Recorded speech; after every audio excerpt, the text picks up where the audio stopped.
നമസ്കാരം. നമുക്കിന്ന് നമ്മളുടെ വേവലാതികളെക്കുറിച്ച് ചിന്തിക്കാം. ചിത, ചിന്ത എന്ന രണ്ട് വാക്കിനുള്ള സാദൃശ്യത്തെക്കുറിച്ച് പ്രശസ്ത ചിന്തകനായ മാർക്ക് ട്വെയിൻ്റെ പിതാവ് അദ്ദേഹത്തോട് പറഞ്ഞത് റോബിൻ ശർമ്മ ഉദ്ധരിക്കുന്നുണ്ട്. ഒന്ന് മരിച്ചതിനെ ദഹിപ്പിക്കുമ്പോൾ മറ്റേത് ജീവിച്ചിരിക്കുന്നതിനെ ദഹിപ്പിക്കുന്നു എന്നതാണ്.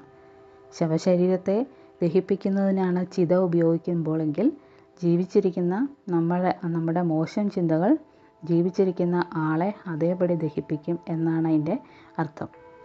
അതുപോലെ തന്നെ വിൻസ്റ്റൺ ചർച്ചിലിൻ്റെ ഒരു നിരീക്ഷണവും കൂടെ അദ്ദേഹം കൂട്ടിച്ചേർക്കുന്നുണ്ട്. അലോസരപ്പെടുത്തുന്ന 1/2 ഡസനോളം പ്രശ്നങ്ങൾ കുറിച്ചു വയ്ക്കുന്നത് ഉപകാരപ്രദമാണ്. അതിൽ 2 അപ്രത്യക്ഷമാകുന്നു.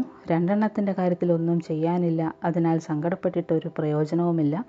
പിന്നെ 2 അത് ഒരു വേള പരിഹരിക്കപ്പെടുകയും ചെയ്യും. അതായത് 6 പ്രശ്നങ്ങളുണ്ടെങ്കിൽ അത് നമ്മൾ എഴുതി വെക്കുമ്പോൾ ആദ്യത്തെ 2 എഴുതുമ്പോൾ തന്നെ നമുക്കറിയാം അതത്ര വലിയ പ്രശ്നമുള്ള കാര്യമൊന്നും അല്ല എന്ന്. അതുകൊണ്ട് അതിനെ സില്ലിയായിട്ട് അങ്ങ് മറന്നു കളയുക നമ്മൾ. പിന്നീടുള്ള 2 അത് തൽക്കാലം നമ്മളെക്കൊണ്ട് അതിൻ്റെ ഒരു പരിഹാരമുണ്ടാക്കാൻ സാധ്യമല്ല ഇപ്പോൾ.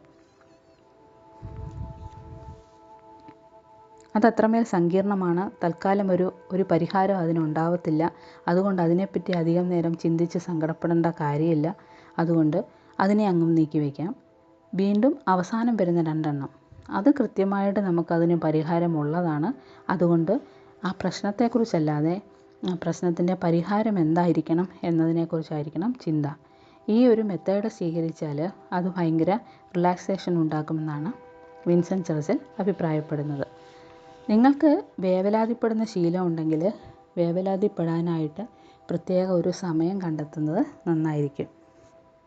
അതായത് ഒരു ദിവസത്തിൽ നമ്മൾ എന്തെല്ലാം ജോലി ചെയ്യുന്നു ആ ജോലിയുടെ ഇടയ്ക്കെല്ലാം നമ്മളിങ്ങനെ വേവലാതിപ്പെടുന്നൊരു ശീലം നമുക്കുണ്ട്. അത് മാറ്റി വച്ചിട്ട് വേവലാതിപ്പെടാനായി മാത്രം ദിവസത്തിലെ കുറച്ച് സമയം. ദയവേത് നിങ്ങൾ പഠിക്കാനോ ജോലി ചെയ്യാനോ വ്യായാമം ചെയ്യാനോ ബന്ധുക്കളും സുഹൃത്തുക്കളുമായി സംസാരിക്കുന്നതിനിടയിലോ ഡ്രൈവ് ചെയ്യുന്നതിനിടയിലോ നിങ്ങളുടെ ജീവിതം മെച്ചപ്പെടുത്താൻ നിങ്ങൾ ചെയ്യുന്ന ഏത് പ്രവൃത്തിയും ആയിക്കൊള്ളട്ടെ അതിൻ്റെ ഇടയിൽ നിങ്ങൾ വേവലാതിപ്പെടരുത്. ദിവസത്തിൽ കുറച്ച് സമയം വേവലാതിപ്പെടാനായിട്ട് നീക്കി വയ്ക്കുക. ഒരു ഡയറി എടുക്കുക. അതിൽ നിങ്ങളുടെ പ്രശ്നങ്ങളുടെ ഒരു ലിസ്റ്റ് ഉണ്ടാക്കുക. ഒരു സുഹൃത്തിനോട്, ഏറ്റവും അടുത്ത ഒരു സുഹൃത്തിനോട് നിങ്ങൾ തുറന്ന് സംസാരിക്കുന്നത് പോലെ ആ ഡയറിയിൽ നിങ്ങളുടെ മനസ്സിലുള്ള പ്രശ്നങ്ങളെക്കുറിച്ച് മുഴുവൻ എഴുതി വയ്ക്കുക.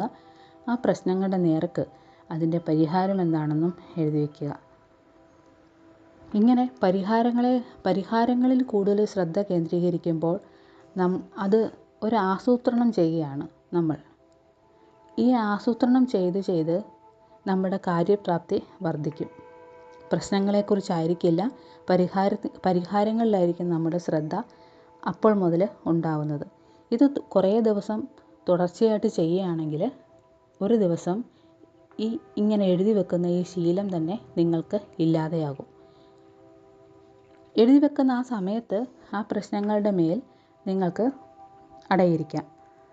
നിങ്ങൾക്ക് കരയാം, അതിൻ്റെ മുകളിൽ ചിന്തിച്ച് അതിനുള്ളിൽ തന്നെ കുഴഞ്ഞു മറിയാം, എന്ത് വേണമെങ്കിൽ ചെയ്യാം. പക്ഷേ അത് കഴിയുമ്പോൾ അരമണിക്കൂറാണെങ്കിൽ അരമണിക്കൂർ, ആ സമയം കഴിയുമ്പോൾ നിങ്ങളതെല്ലാം അങ്ങ് മറന്നേക്കണം.